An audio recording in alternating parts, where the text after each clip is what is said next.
Don Armando González Murillo, más conocido como Don Armando Castro. ¿Cómo está, don Armando? Mucho gusto, encantado. Gracias. Encantados, y mi familia también, de tenerlos a ustedes como huéspedes, y a través de ustedes, todos los que nos sintonicen, para nosotros es muy honroso. Gracias. A la orden. Bienvenido a Retratos. Encantado. Don Armando, cuéntenos un poquito. ¿Dónde nació? En Zarcero. ¿Hace cuántos años? Hace 80 años y medio. ¿Su fecha de nacimiento? El 11 de diciembre de 1934. Ajá. ¿Cómo era su familia? ¿Cuántos hermanos? 8.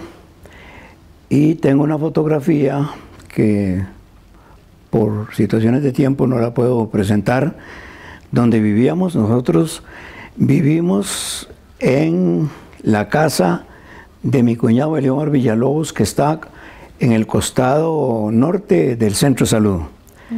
Ahí nacimos nosotros, somos 6 varones y 2 mujeres. ¿Y usted era el número qué? El número 2. El número 2. ¿Cómo era su familia? Y mi familia está intacta. Ajá. Todos, gracias a Dios, hasta el momento. Todo bien. Sí. Qué maravilla. ¿Cómo era, a qué se dedicaban sus papás? Bueno, esos tiempos tan lejanos,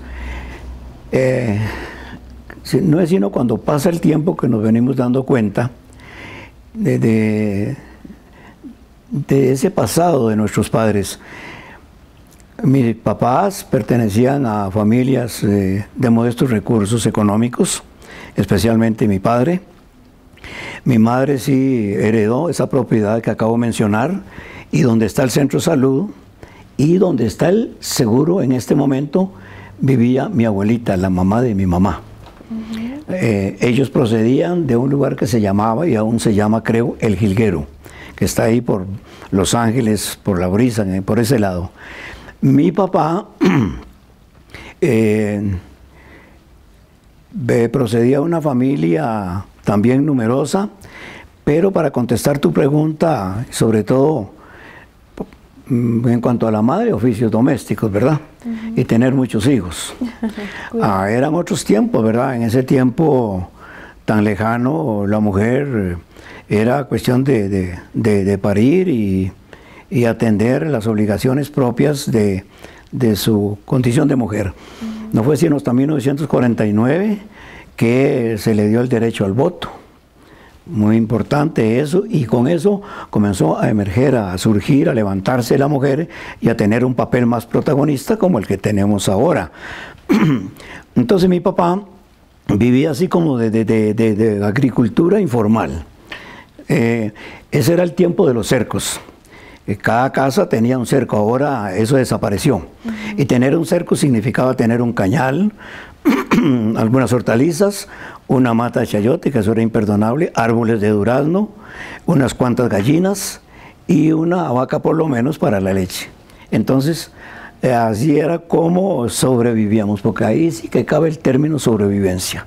Y en esas penurias, en esas limitaciones, éramos inmensamente felices. Pero desde el punto de vista económico, sí, muy limitados. Qué bueno. Y don Armando, bueno, fue a la escuela aquí, entonces tuvo la oportunidad de estar en la escuela de Zarcero. Sí, en la escuela de Zarcero, hice la escuela primaria, y recuerdo a mi maestra de sexto y quinto grado, que se llamaba Evangelina Vargas, más conocida como Nina Vargas. La escuela estaba ahí donde está ahora, y era un local viejo, y ahí compartíamos la infancia. Recuerdo que nosotros vivíamos en ese barrio que he mencionado, y en ese barrio teníamos familiares inmediatos. Donde está la casa de don Rodolfo Alvarado, para ubicarnos bien, vivía don Antonio Murillo, el papá de mi primo Eliar Murillo. Menciono nombres para ubicarnos mejor. Más abajo vivía un hermano de don Antonio que se llamaba don Constantino Murillo, que lo llamábamos Tano, con muchos familiares también. Y entonces nos organizábamos por sectores, por vecindarios, para efectos de, sobre todo, recrearnos en en la infancia de aquel tiempo, que no es la de ahora, por supuesto. Era una infancia muy activa, que se desarrollaba, tenía como escenario los cercos. Ahí era donde, en esos tiempos, se proyectaban películas de Tarzán. Y entonces nosotros repetíamos el papel de Tarzán. Alguien era Tarzán antes, otro hacía el papel de Chita, la otra hacía el papel de Jane, y tenía un primo muy pícaro que se llamaba Carlos González Murillo, Carlitos, ya falleció, y entonces él como que manejaba al resto de los compañeros, y entonces él decía, bueno, yo soy Tarzán, y entonces él, claro, nombraba a Jane, que era una muchacha bonita, una hija de don Alberto Lizano. Y entonces él decía, váyanse, y nos mandaba a la guerra, allá al bosque, a la supuesta selva, y él se quedaba con Jane y con su mona Chita, ¿verdad? Y los etcéteras vienen por añadidura, ¿verdad? También en esa infancia tan distinta, como uno le está tocando vivir como que dos tiempos, ¿verdad? Y esta cosa se nos vuelve un poco incómoda, pero tan interesante también a la vez. En Zarcero el cine estaba donde está ahora el mercado, mercado entre comillas, ¿verdad? Y ahí daban películas que llamábamos de vaqueros. Esto en alguna oportunidad lo conté yo rápidamente por este mismo medio. Y eso era una matazón de gente, ¿verdad? Los vaqueros... era una persecución implacable del bien contra el mal, y ansiosamente esperábamos el día en que llegaban los rollos de la película, que nos los mandaban en La Cazadora, que así se llamaba, de Zarcero, y dentro de las precarias condiciones de condición eléctrica o electricidad, que era lamentable la situación, y entonces nos sentíamos muy frustrados con mucha frecuencia porque no llegaba la bendita Cazadora o no había luz, y entonces se nos truncaba la ilusión de ver la película. Entonces nosotros trasladábamos esos personajes y los papeles de ellos a nuestros escenarios, que eran los cercos, y entonces teníamos pistolas de palo, y la escena se desarrollaba de una manera que unos perseguían a los otros, y entonces cuando uno lograba localizar a un enemigo de los compañeros de nosotros, uno le decía pa era el balazo, y entonces la persona destruyera, si estuviera un árbol de durazno, era el pastagazo, tenía que caer en el suelo ahí. Eso era terrible, y esa era una escena que se desarrollaba con frecuencia, tomado de las mismas películas, del mismo cine. Ajá. Se puede decir, don Armando, que era una época feliz. Ustedes disfrutaban mucho de hacer eso, aunque había pocas cosas, pero se disfrutaba. Sí, sí se disfrutaba, porque teníamos como una libertad de movimiento y teníamos mucho espacio. Y también era una infancia muy sana, no quiero decir que la actual no lo sea, pero la actual está más restringida, más condicionada a una serie de cosas que perturban y que preocupan definitivamente. Era una infancia en que había mucha inocencia, mucha ingenuidad, mucha credibilidad. En cuanto, por ejemplo, a Nochebuena, nosotros creíamos a pies juntillas que efectivamente había un niño Dios, y entonces papá, dentro de sus pobrezas, comenzaba pues a recoger, y unos bueycitos eran un par de olotes, un carro era una sardina tal vez, y esas cosas así. Y nosotros lo creíamos, y lo creímos durante muchísimo tiempo.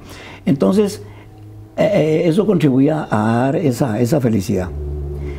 En medio de un ambiente en que no había asfalto, no había electricidad, era muy inestable, era tiempo de canfineras, de candelas. Recuerdo que dentro de ese vecindario tan cercano, entonces con frecuencia mamá me decía, vamos a ir a rezar el rosario donde Carlota. Carlota era la esposa de don Tano Murillo, que era carnicero. Entonces se ponía la chalinilla y yo le llevaba la candela y se llevaba el rosario. Yo creo que sí se rezaba el rosario, pero después se hablaba algo más, de quién sabe qué otros temas también. Y uno inocentemente ahí participando, porque nosotros en ese tiempo sabíamos al pie de la letra el Señor mío Jesucristo, el yo pecador, el credo, el Padre nuestro, y nuestras catequistas fueron nuestras madres. Y yo eso me siento muy orgulloso y muy emocionado, y lo valoro ahora con el tiempo que yo rezo mis rosarios y mis oraciones, que me las enseñó mi mamá hace casi 80 años, ¿verdad? Bueno, por ahí anda ese tiempo. Y aún, entonces, sí, un 24 de octubre, por ejemplo, era el único día que había estreno, un estreno muy costoso. Esperábamos ansiosamente los domingos porque era el día que podíamos comer chorizo. Y ya los otros días no, era una comida muy modesta. En fin, todos esos detalles tan sencillos que parecen extraños a la gente que me puede estar viendo y escuchando, creo que sí contribuían a que hubiera una felicidad infantil. Pero que con el tiempo que fue discurriendo, se nos fue escapando de las manos, por decirlo así, todo ese pasado, y ya comenzamos a tener otras preocupaciones, otras expectativas. Recuerdo perfectamente a un compañero que le decíamos Arayita. Arayita vivía en el lago Santa Teresita, y nosotros, lo que hoy es el parque y ayer fue la plaza, teníamos un trillo por el centro de la plaza. Hay fotografías donde se ve un trillo transversal de donde está Goyo. En ese paredón subíamos ahí, atravesábamos y llegábamos a la escuela. Y el otro trillo lo tenían los palmireños que venían de arriba del Hotel Don Beto y cruzaban por el centro y salían al frente de donde están los taxis informales. Ese era el recorrido que teníamos nosotros en esa época en que hicimos los 6 años de la escuela. Tocando esa parte, don Armando, la parte académica, usted tuvo la oportunidad de concluir la escuela y también el colegio. Bueno, aquí hay algo interesante, Rocío y queridos amigos que me honran con su presencia en sus hogares. No había colegios en Costa Rica en ese tiempo. Los únicos colegios que habían era el Instituto de Alajuela, en Alajuela, el Samuel Sáenz en Heredia, el Liceo Superior, Colegio Superior de Señoritas y el Liceo de Costa Rica en San José y el San Luis Gonzaga en Cartago. Entonces, había como una discriminación porque solamente la gente que vivía cerca de esos lugares mencionados podían estudiar. Y nadie acariciaba seguir estudiando porque había lejanía en cuanto al espacio, había mucha pobreza, mucha indiferencia, se creía que tal vez con solo el 6º grado era suficiente,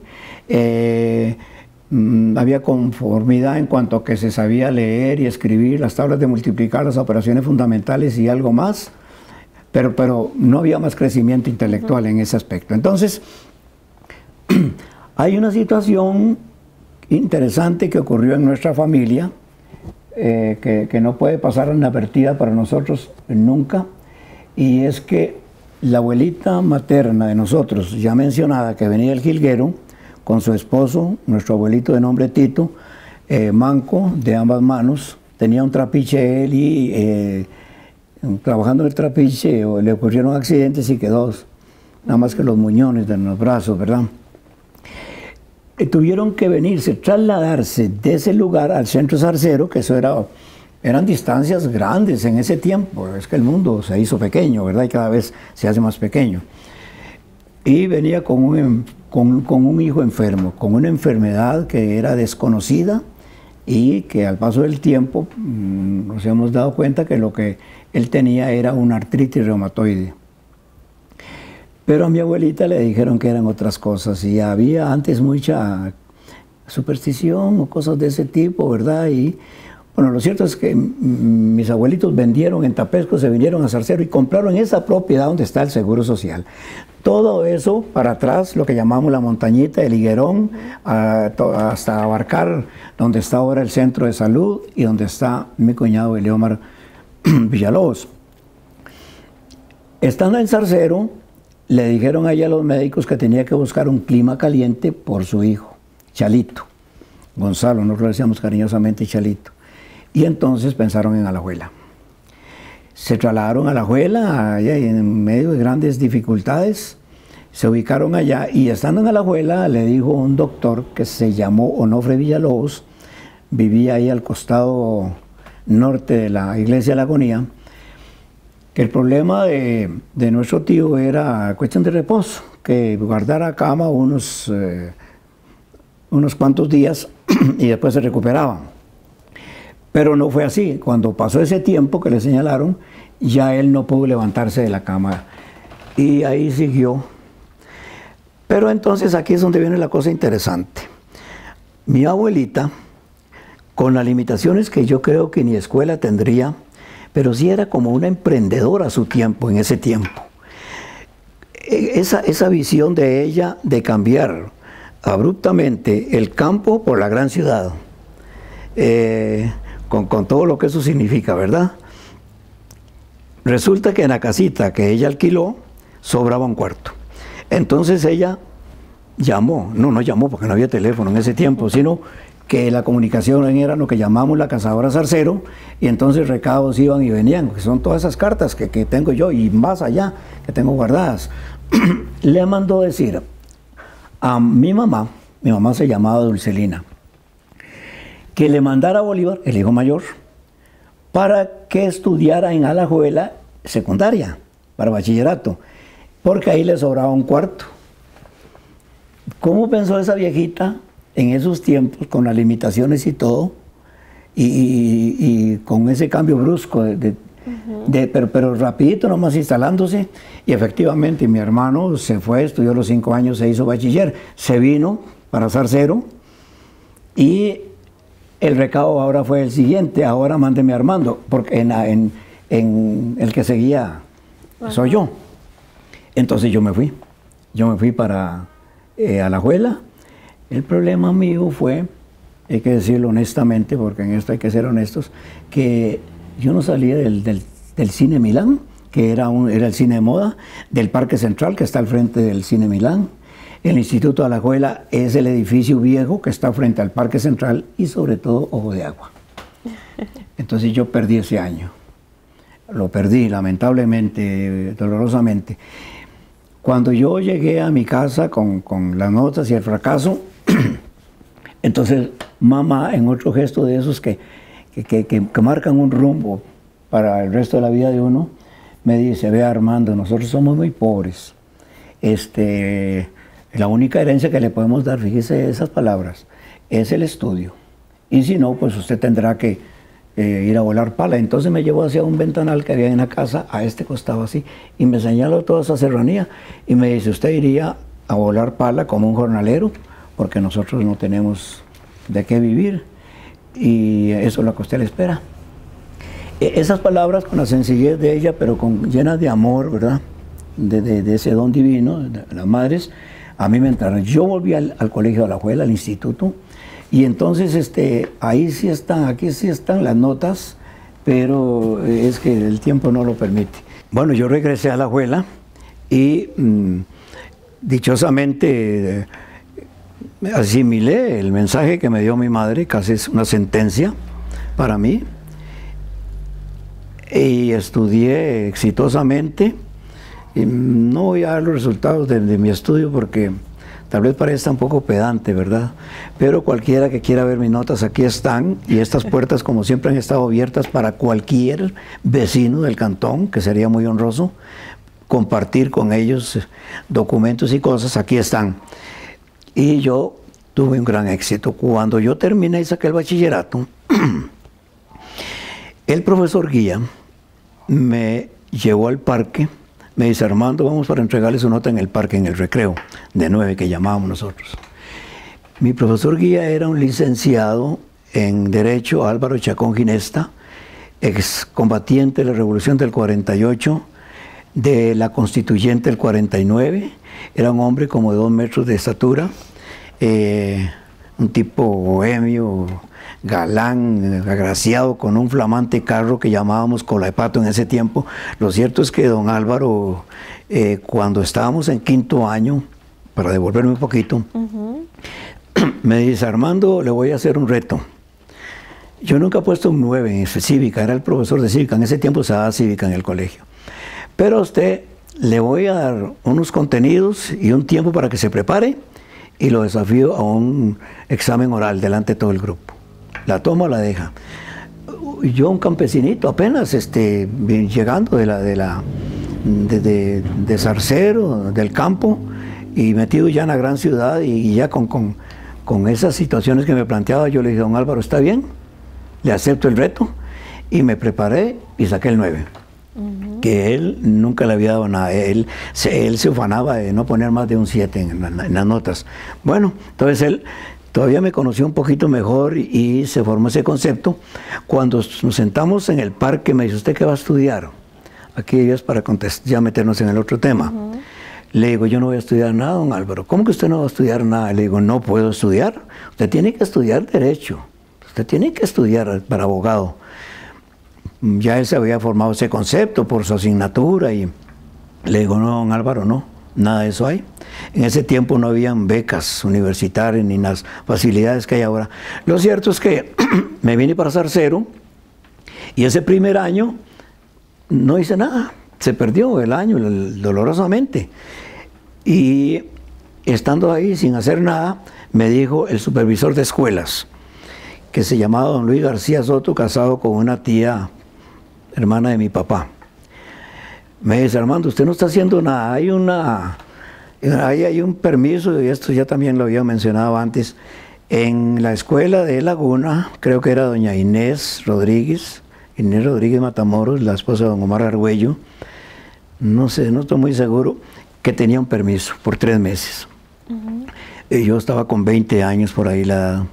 Me dice: ¿se lo doy? Le digo: sí, don Luis, le agradezco mucho, nosotros somos muy pobres, y todos los hermanos que vienen detrás mío, y ya venía abriéndose el Colegio Naranjo por ese tiempo, no, ya se había abierto, a ver si, en el 1952. Entonces, de la noche a la mañana me convertí en maestro. Y aquello era un desmadre completo, porque no tenía la formación docente, ni pedagógica, ni nada de eso, y los chiquillos me trataban de cualquier manera. No había esa seriedad que es tan importante.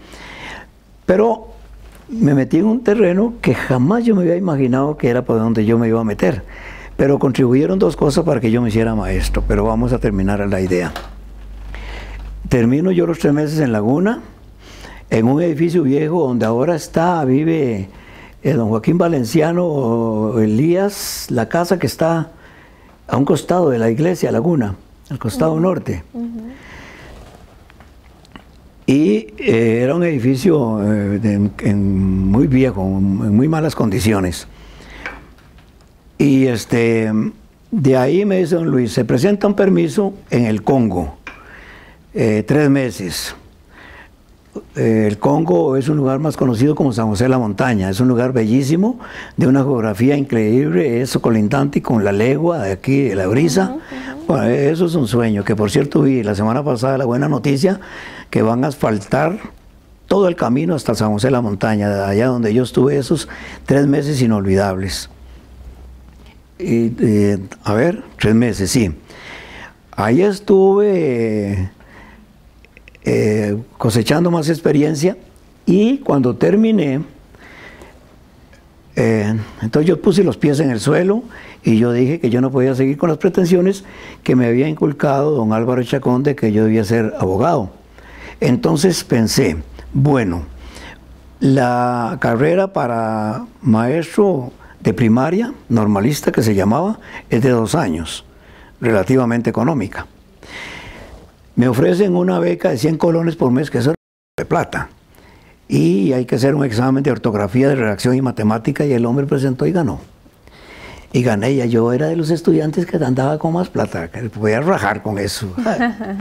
Entonces tuve una experiencia lindísima esos 2 años. 6 meses, 3 meses en Laguna, 3 meses en el Congo. Y a los 2 años me gradué, en 1958, en 1959 llego aquí. Yo que me soñaba con la universidad y todo, y me dice don Luis García, le tengo plaza en Palmira. Y allá fui a escolar yo a Palmira. Entonces, el amor por la educación, a mí me lo formaron los chiquillos con la inocencia de ellos. Tengo cartas ahí conmovedoras de chiquitos, de recados, lindísimos. Por ejemplo, hay una señora que acaba de morir, Leticia Soto, de aquí de Llano Bonito, compañera de mi esposa, del grupo de la tercera edad, Ilusión Dorada, que así se llama. Y tengo cartas de Leticia, hay una carta donde ella me dice que no se hallan con el nuevo maestro porque yo solo estuve 2 años en Palmira, después me pasaron a Laguna. Entonces esos chiquitos se habían encariñado conmigo. Yo tenía una manera de ser joven todavía y soltero, entonces me iba con ellos, me decían, váyase con nosotros. Y yo me iba a Palmira arriba, donde es ahora Pueblo Nuevo, y ahí me quedaba a dormir.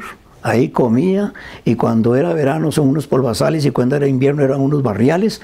Yo vivía todas esas cosas, esa sencillez, esa sinceridad de la gente. Los sábados no había horario alterno porque yo viajaba a pie todos los días. En la mañana me iba a pie y volvía en la tarde dando lecciones en la mañana y en la tarde, que es lo que se llama horario alterno.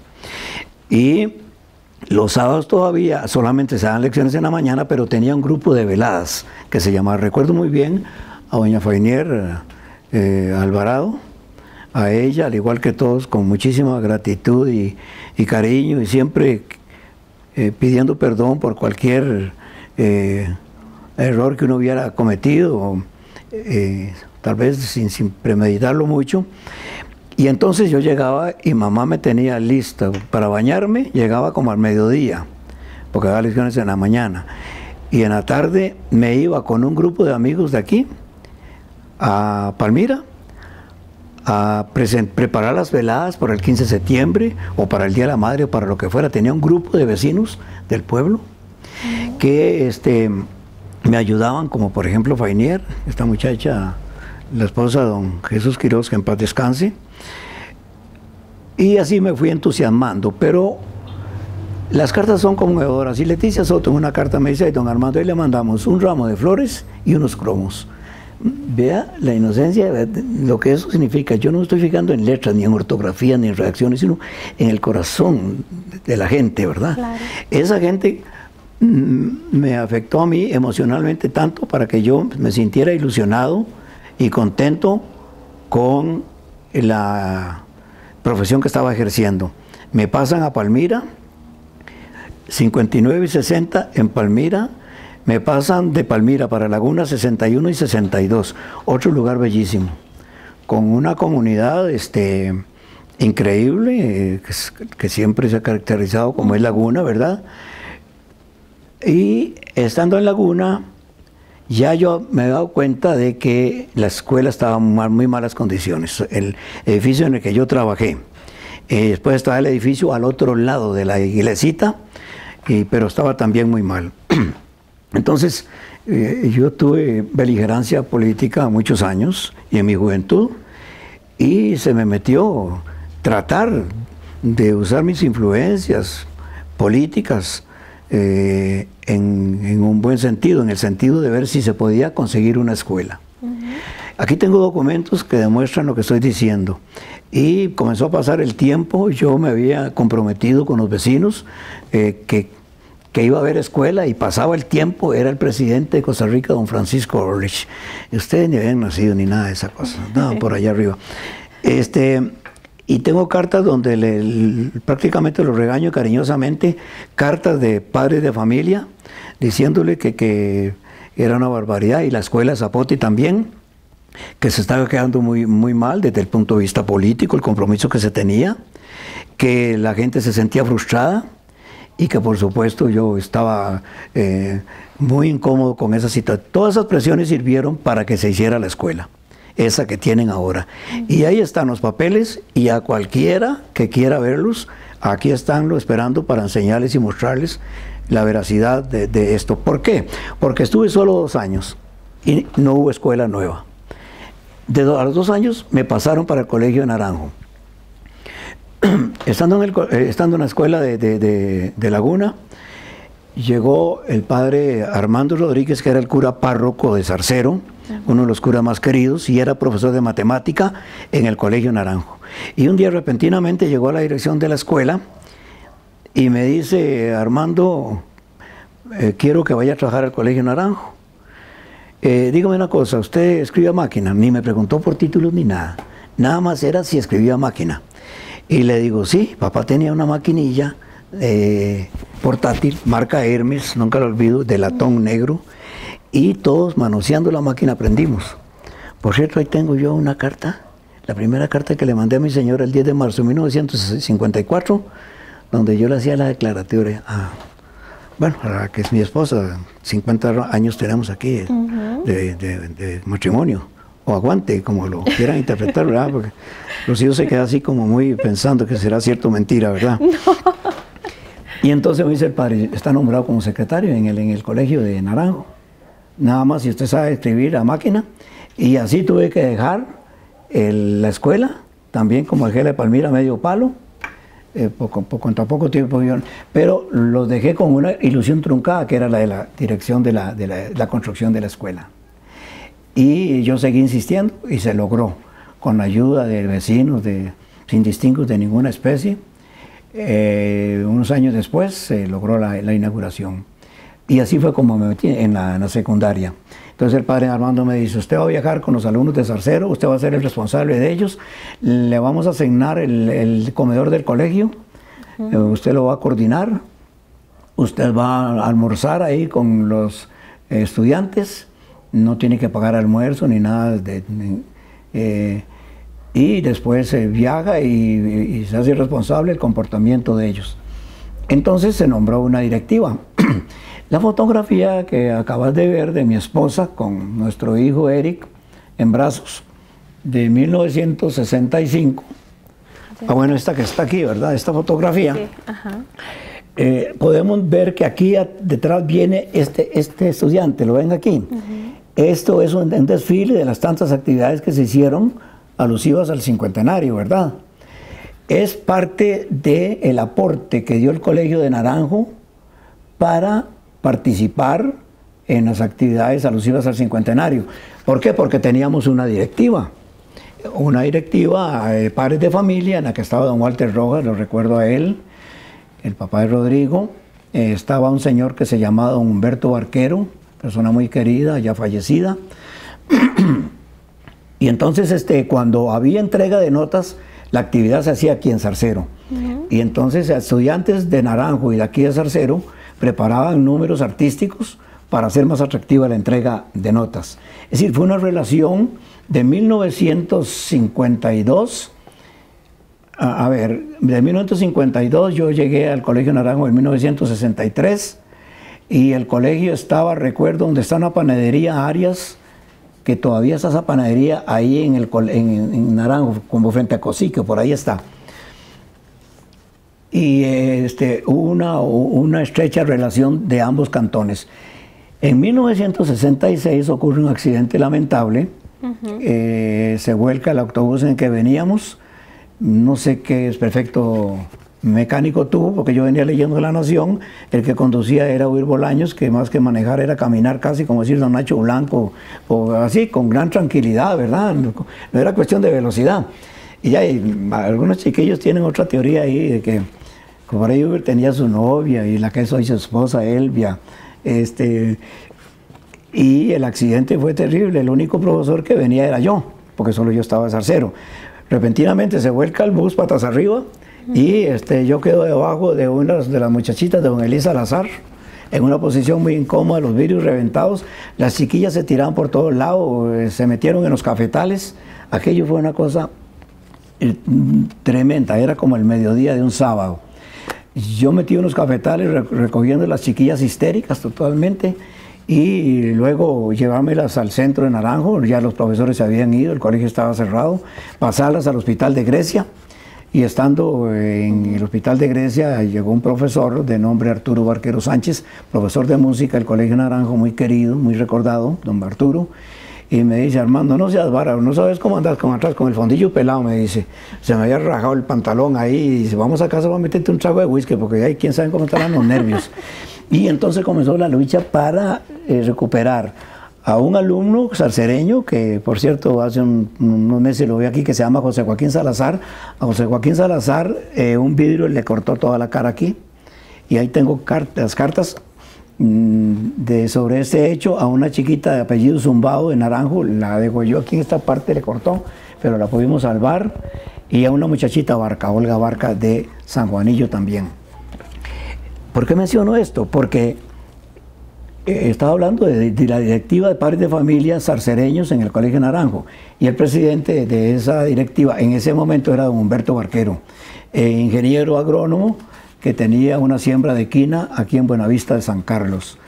Y entonces yo le contaba a don Humberto de las congojas con la cuestión de los chiquillos, de internarlos en el hospital, después en el Instituto Nacional de Seguros, y toda esa cosa que vivimos por más de 2 años, por la recuperación de ellos, y los padres de familia fueron un gran apoyo para nosotros. Eso fue en mi presencia en el Colegio Naranjo, fue del 63 hasta el 71. Pero yo en el Colegio Naranjo tenía un ángel de la guarda. Era una profesora que se llama Olga Marta Johansson Barrientos. Esa mujer era, no como una madre, porque era menor que yo, pero nos llevábamos, nos entendíamos muy bien. Y entonces Olguita hizo gestiones, una persona de una familia influyente, importante en Naranjo, para que yo fuera director del colegio. Y entonces de secretario pasé a director del Colegio de Naranjo. Aquí estoy recordando, ahora que veo a este muchacho Alfaro de tu familia, ¿cómo se llama? El hijo de don Juan Félix, fallecido. No lo recuerdo ahora, el mayor, que era compañero de mis hermanos que estudiaron también en el Colegio de Naranjo. Carlos, dice. Creo que era Carlos, sí. Okay, Carlos Alberto, sí, dice Juan. Carlos Alberto, sí, ok, sí. Entonces me dice Olguita, bueno, entré de director de Colegio Naranjo. Primero secretario y después director varios años. Una experiencia interesantísima, ¿verdad? Pero yo lo que tenía era el título de normalista, de escuela primaria. Entonces me dice Olguita, Armando, hagamos una cosa. Dice, el Colegio Naranjo, por su ubicación geográfica, es equidistante, o sea, guarda iguales distancias con Grecia, con San Ramón, con Palmares, un poquito con Punta Arenas, con Salcero, por supuesto, y con San Carlos. Y era la sede de las convocatorias de aplazados de bachillerato. Es decir, ahí concurrían todos los estudiantes aplazados a presentar sus pruebas, y ahí llegaban los delegados del Ministerio de Educación a hacer las pruebas. Me dice, comienzan los cursos de verano en la Escuela Normal Superior para Secundaria, y usted debe aprovecharlos. Le digo, Olga, pero ¿cómo hago yo si yo, el secretario, usted sabe que por ser un puesto administrativo, cierran el colegio, los docentes se van para la casa, los alumnos se van para la casa, pero la parte administrativa sigue trabajando? Me dice, no se preocupe, yo me encargo de todo el trabajo suyo. Un ángel completo para mí. Y cuando habían convocatorias de bachillerato, eso sí era muy delicado, porque había que recibir los delegados y los estudiantes de distintas partes para que presentaran sus exámenes. Después había que hacer las actas con los resultados, y para que yo pudiera estudiar tranquilo esos 4 años, esos 4 veranos, y sacar el título de profesor de español, ella fue la que me hizo todo. Eso fue una belleza, un recuerdo gratísimo, ¿verdad? Que lo llevo muy dentro de mi corazón. Y ahí estuve hasta el 71, pero ya en 1967, entonces comienza un movimiento dirigido por don Gilio Francesa, a quien siempre le hago el honor, a quien honor merece, que dijo, Zarcero no puede seguir dependiendo de los estudiantes de un colegio o de otra parte, tenemos que tener nuestro propio colegio. ¿Cuántos estudiantes de acá iban a Naranjo, Armando? No, eran casi habían secciones completas de estudiantes. Y eso también iban al Colegio María Inmaculada, en Naranjo, otros estudiantes que tenían mejores posibilidades. pero sí un número importante. Bueno, si era un autobús lo que iba y el autobús iba lleno, por ahí podemos sacar conclusiones, ¿verdad? Entonces, yo hice los 4 años y ya en 1970 me dieron el título de español. Llegó el profesor, el director titular, que era don Orlando Pérez, un naranjeño, que se había ido con una beca a estudiar inglés en Estados Unidos y ya se le había vencido la beca y ya venía a coger otra vez la dirección, que yo mientras tanto era el que la atendía. Y entonces, cuando ocurrió eso, ya se venía abriendo el colegio de Zarcero. Pero devolvámonos un poquito para decir que este comité de Procolegio de Zarcero en 1967 lo integraban don Hildebrando Solís, don Israel Chávez, un servidor, don Ramón Rocha, Humberto Barquero, Luis Quirós, Walter Rojas, Gilio Francesa y doña Fanny. Y de esto los sobrevivientes somos el burro adelante, ¿verdad? Ajá. Armando, don Gilio Francesa, y doña Fanny, que está lleno de vida y de planes. Yo leí, escuché toda su interesante experiencia con la entrevista que vos le hiciste, ¿verdad? Y el famoso emplazamiento de Riteve, que eso es importantísimo también para la memoria histórica del cantón. Y don Gilio, ahí lo tenemos, y con otras ilusiones de un proyecto, ofrecer la finca para los niños, y bueno, eso sería desviarme un poquito, pero esto para reconocerle méritos que es lo que caracterizan. Y doña Fanny, que está también muy bien de salud, gracias a Dios. Y bueno, y comenzamos a luchar, 67, 69, 70, 71. En el 69, este era un grupo luchador, casi que aguerrido, diría yo, que acabo de mencionar, porque el Colegio Naranjo de Zarcero nació de una gran necesidad. Los poderes políticos a veces ayudan, pero en el caso del Colegio Zarcero nos dijeron, gobiernos van y gobiernos vienen, partidos entran y partidos salen, la alternabilidad que gracias a Dios existe en Costa Rica. Nos dijeron, ¿quieren colegio? Sí. Tienen que demostrar con firmas y todo la matrícula. Si quieren colegio, tienen que comprar la propiedad. Quieren colegio, tienen que presentarnos una nómina de profesores que sean profesores titulados, que se comprometan a ir a las clases. Llegamos al ministerio y había un funcionario muy importante que tenía que ver con los colegios de secundaria, que se llamaba José Manuel Vallecillo Morales, y nos dijo de entrada nomás, el Colegio Zarcero es muy difícil porque está antes, nunca se me olvida, el Colegio Poás, el Colegio Paraíso y no sé cuáles otros. Dice, estos están antes que ustedes, las solicitudes, y tienen más habitantes. Pero eso, en lugar de ser un balde de agua fría, eso más bien nos encandiló, y cuando salimos de ahí con el rabo entre las piernas, dijimos, seguimos dando la pelea para que nos den el colegio, no cuando ellos dicen, sino cuando nosotros demostremos que somos responsables. Y entonces seguimos trabajando. Íbamos a las lecherías, a donde estaban los agricultores en sus trabajos, a convencer a la gente, y la gente no creía en el colegio, no creían en los estudiantes. Tenían una gran desconfianza. Entonces había que hacer una labor de convencimiento a los padres de familia para que mandaran a sus hijos. Claro. Recuerdo que llegamos a una casa aquí por el colegio de Zarcero para abajo y a matricular a 2 hermanitas alumnas, y la mamá nos dijo, por mí que estudien, pero mi esposo dice que él no está de acuerdo. La resistencia era más de todo de los padres, de los varones, la desconfianza. Sin embargo, si hay una beca, porque él dice que no aporte nada, pudiera ser que estudien. Entonces teníamos que realizar, fue el tiempo bellísimo de las actividades, turnos, corridas de toros. La primera corrida de toros que se hizo ahí frente al colegio, se la llevó el viento, porque esos eran unos ventoleros que aún están, ¿verdad? La construcción no era muy buena, y lo cierto fue que yo no sé si en plena corrida se vino abajo el redondel, todo, bueno, aquello fue un despelote terrible. Y había que hacer bailes, reinados y cosas para recaudar fondos. Entonces se comenzó a formar eso tan importante que es el amor propio, cuando las cosas cuestan.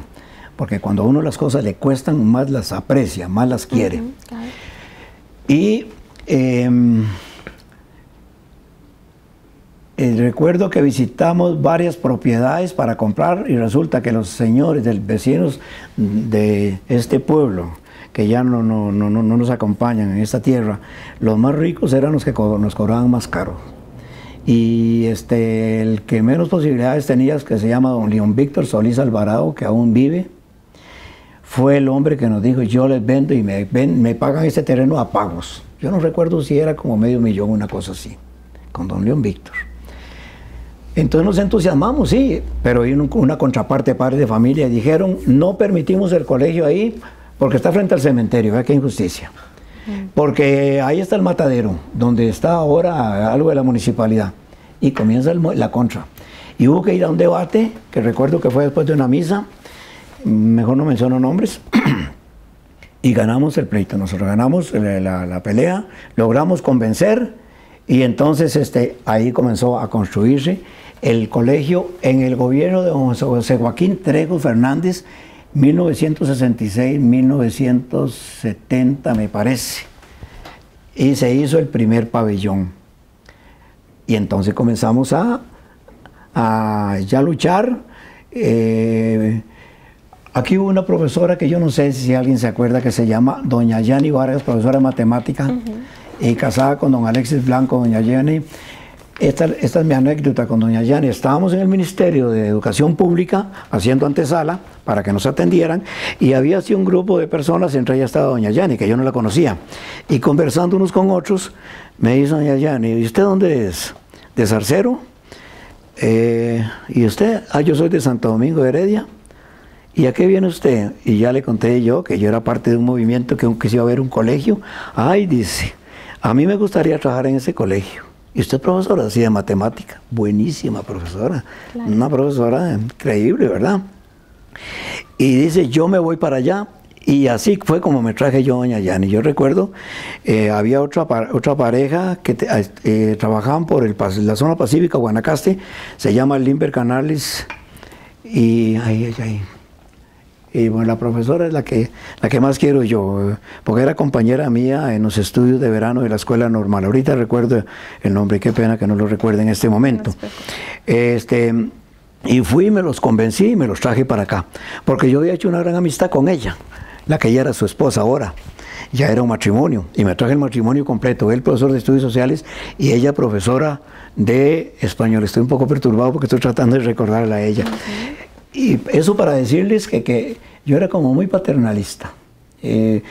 Una profesora que venía de Guanacaste, unas lejanías, muchachas jóvenes que comenzaban, otra de Santo Domingo de Heredia, profesora de francés. Yo las esperaba y las recibía en el bus. Ya les tenía un alojamiento a ellas para ayudarles a acomodarse a la nueva situación. Entonces, así fue como desordenadamente lo que estoy hablando.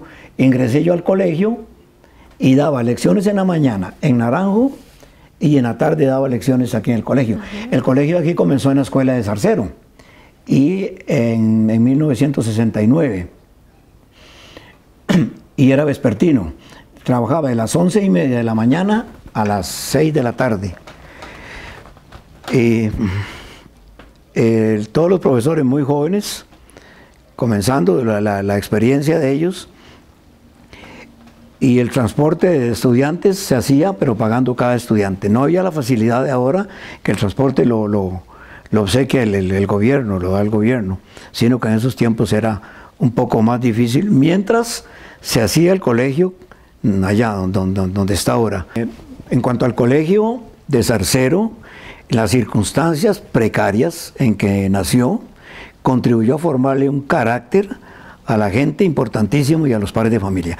Me considero un educador y un director exitoso porque tuve la dicha, el privilegio de vivir rodeado de un grupo de personas. Primero, esos queridos padres de familia que mencioné, que sin ellos, por supuesto, yo no hubiera podido desarrollar mi condición de director de colegio. Pero la experiencia de tener que ir a tocar puertas a las lecherías y a las agriculturas y rogar y convencer a la gente incrédula, me sirvió a mí para algo que seguro yo lo traigo de por sí. Y es que yo tuve el cuidado que todas las entregas de notas que yo hacía, las hacía distrito por distrito, porque yo creo en las diferencias individuales del ser humano.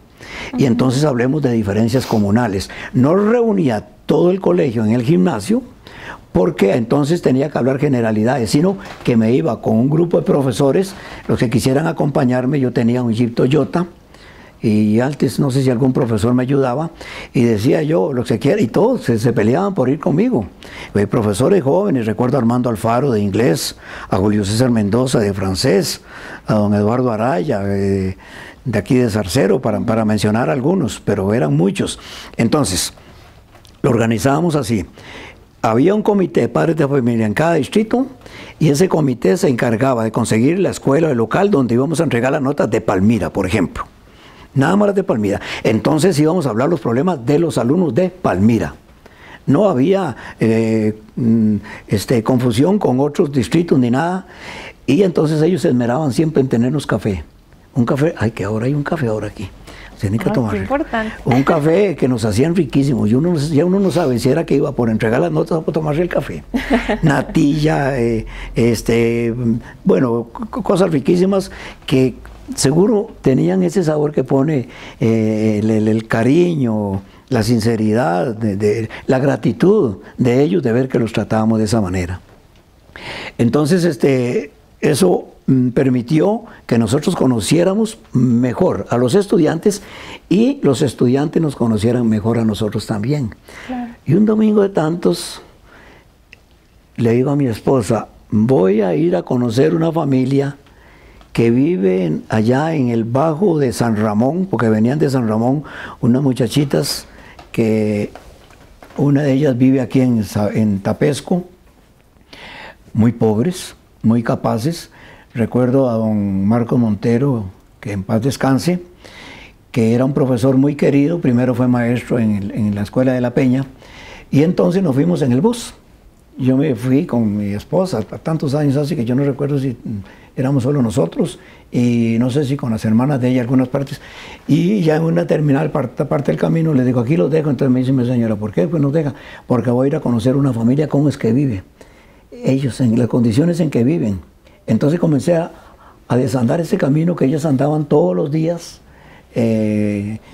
con esos barriales y esos temporales, y una de ellas es asmática. Y sorpresivamente llegué a las 4 de la tarde a la casa y se quedaron ellas así. Usted, el director del colegio, aquí. Y entonces ellos les impresionó. Pase adelante, don Armando, y vamos a comer. Y claro, encantado le dije yo, compartir con ustedes. Cuénteme, nosotros nos levantamos a las 3 de la mañana, tenemos que calentar los almuerzos. Mis hijas temprano, porque ellas tienen que alistarse, y luego ir a pie por unos cañaverales y venir hasta la orilla del camino donde los recogía el bus. A mí me impresionó muchísimo, a ellos les impresionó también. Al día siguiente convoqué a consejo de profesores y les dije, aquí vamos a estar más fuera que dentro del colegio. Aquí todo está muy bonito, pero tengo esta experiencia. Recuerdo que llegué como a las 8 de la noche, me fui y me metí unas cervezas por ahí, no sé en qué lugar, y llegué a la casa, vivíamos ahí en la esquina, e impresionadísimo le conté yo a mi esposa de lo que había vivido, y les dije a los profesores, necesito un profesor que se haga cargo de una de las alumnas. Entonces don Marco Montero, profesor de ciencias, dice, esa alumna me la llevo yo para la casa. Ahora necesito un profesor para que la otra alumna que va a viajar le demos capa, sombrilla, botas y todas estas cosas.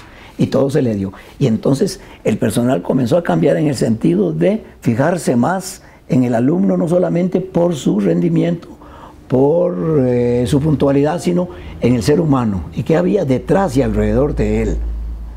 De los padres de familia, cuál era la situación socioeconómica que tenían, y eso humanizó, si se cabe el término, más el colegio, nos humanizó más a los profesores, aprendimos a conocerlos mejor, a quererlos más, a considerarlos, a estimularlos. Fue una experiencia bellísima que tuvimos en el colegio de Zarcero.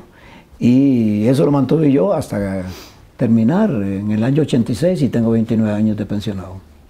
Don Armando, muchísimas gracias por habernos recibido. Queda pendiente la segunda o tercera parte, porque no sabemos. Don Armando tiene muchísima historia que contarnos y vale la pena, vamos a rescatar toda esa información, porque esto es solo como una pincelada de don Armando. Entonces, invitado ya para un segundo programa, don Armando. Bueno, tengo que decir aquí ya para terminar, que aquí los protagonistas de todo esto que estoy contando fueron los padres de familia y los alumnos. Ellos siempre serán recordados con cariño, con respeto, con gratitud y siempre dándole las gracias por haberme tenido confianza, porque los padres me confiaran a sus alumnos, a pesar de situaciones dificilísimas que vivimos. Y ¿cómo se llama? Y decir que me considero un hombre dichoso a pesar de mis limitaciones, que las tengo por supuesto. La dicha mía, la felicidad mía y el éxito, si es que se puede llamar así, se lo debo a los padres de familia y a mis queridos estudiantes, que siempre los recuerdo con muchísimo cariño. Claro que sí. Y los espero con mucho gusto y encantado, con las puertas abiertas para darle continuidad a esto si ustedes lo consideran importante. Es un compromiso, ¿verdad? que ya adquirimos y así lo vamos a hacer, y porque la gente sabemos lo va a esperar. Entonces, muchísimas gracias, don Armando, por recibirnos en su casa y nos vemos en el próximo programa. No, nos vemos ahí en el comedor para que se tomen un café. Vamos ahí, un momentito. Y antes de irnos para el café, nos vamos a despedir. Esto fue Retratos. Ay, ay, ay.